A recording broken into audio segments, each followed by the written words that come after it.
Namaskar. Hello, friends. Today we will continue still further on my idea of God.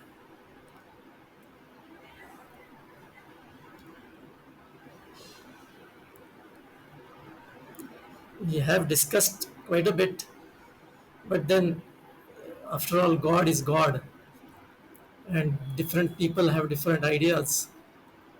So we will discuss some more. God is all pervading and the only thing in this creation. There is this little pretense of a garden outside our building. There are a few trees that bear fragrant flowers. I, being one of the ground floor residents, with a little bit of green interest and good amount of time on hand, water the trees regularly. However, the flowers are plucked by anyone and everyone. Like the saying, early bird catches the best worm, early risers get the low hanging flowers. There are two trees of one kind called Anant in Marathi with white and delicately fragrant flowers that have grown fairly tall and bear many flowers even on the high branches that cannot be reached easily. So the Bahadur, the Nepali watchmen as they are commonly called in Mumbai, from the next building, being a mountaineer by the virtue of his genes, manages to climb on the compound wall to pluck a few flowers from their high perches. Even then, many flowers remain too high, beyond even a mountaineer's reach. Okay, so this is the scenario. Now, before you start wondering why I am describing something as boring as this, let me quickly bring up some spiritual, philosophical aspect of it. I am the only one who waters the trees, but I get very few flowers, only the low hanging ones, and that too if I can manage to pluck them early in the morning. Should I feel bad about this situation? Not at all. Here is a spiritual view. I do my karma of watering the trees. This creation is a big and complex network with different entities doing their own different karma, whose fruit, or let us say flower in this case, may or may not be enjoyed by the doer himself alone. Besides, the concept underlying the creation is one of mutual interdependence. Thus, the trees in my building compound can do with some watering by me. The mere fact that I am the only one watering the trees is not enough to say that I should get all the flowers. People from the neighboring building also worship God with those flowers as much as I do, and their God is not different or separate from my God. God is just one. So, whether I offer flowers to the deity in my house or someone else does so in his house, the flowers are an offering to the one and only God. Some flowers remaining beyond the reach of the mountaineer are also worn by God in the form of the tree. There is God in everything. In other words, it is not necessary to believe that offering of flowers must only be to some idol.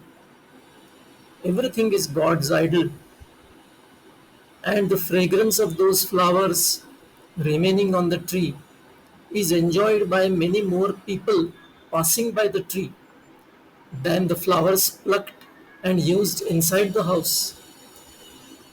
In other words, considering the bigger picture as far as possible helps. Does this creation matter to the Creator? If this creation matters to the Creator, He would make sure that the creation behaves exactly in accordance with His wish. It then follows that everything in this creation must be in accordance with His wish. Even though we may not understand the why of many events, even if we assume for a moment that He may not be perfect, He, as the Creator, would be striving to make sure that the mistakes are corrected and things progress towards better if the creation mattered to Him. It is possible that the creation does not matter to the Creator.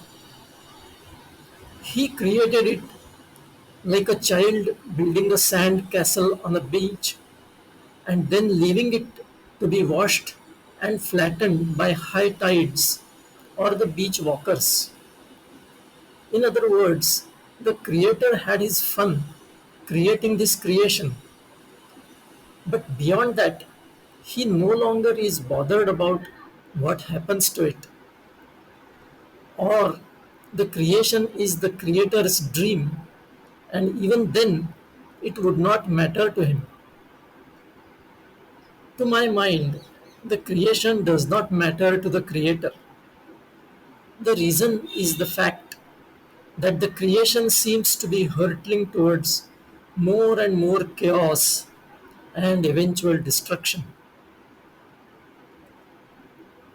Of course, I am aware of a large school of thought that does not believe in a creator that created this creation. They believe the creation is simply evolving naturally.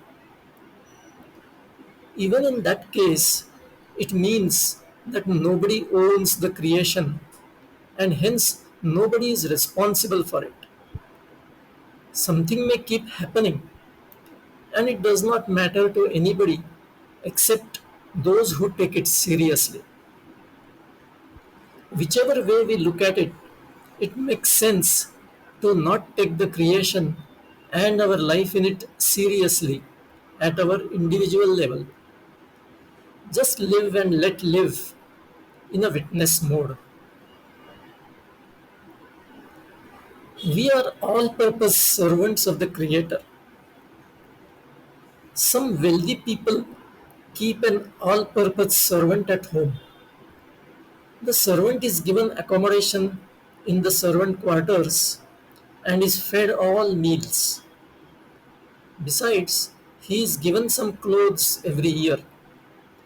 Once in a while, the servant may be allowed to go and watch a movie. In short, the reasonable basic needs of the servant are taken care of by the master. Such a servant is asked to do any task that the master may want done. The servant does that task faithfully. Now, while doing that task, should the servant be looking to the outcome of that task? No. Many times the servant may be performing just one part of a bigger task and he may not even know what the big task is. For example, he may be asked to go to the shop and get some vanilla essence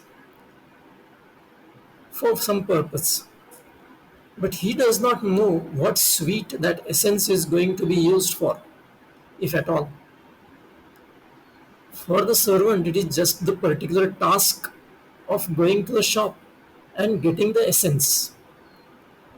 But now consider a situation where the all purpose servant who is asked to get vanilla essence thinks that it is for making ice cream and he starts hoping that he will get to eat the ice cream later in the day. So he now starts believing that the fruit of his action of getting the essence is ice cream in the afternoon. However, it so happens that the vanilla essence is packed in the bags of the master's daughter who is going to her husband's place. We human beings are usually like that servant with our own ideas of the so called fruit of our action without any idea of the big picture of which our action is just a small part. That is why, more often than not, we end up being disappointed. We should therefore view our life in this world like that of an all purpose servant of our master, that is the Creator. We cannot see our master, but we should have that firm faith that whatever action we are moved to perform from time to time is prompted by our master. Besides, we should also be firm in the faith that our task is a small part of the big task that we do not know. So, our concern should be only the completion of the action itself, and we should not think about the so called fruit of the action as per our conditioned mind. We will stop here and continue the next time. Until then, bye.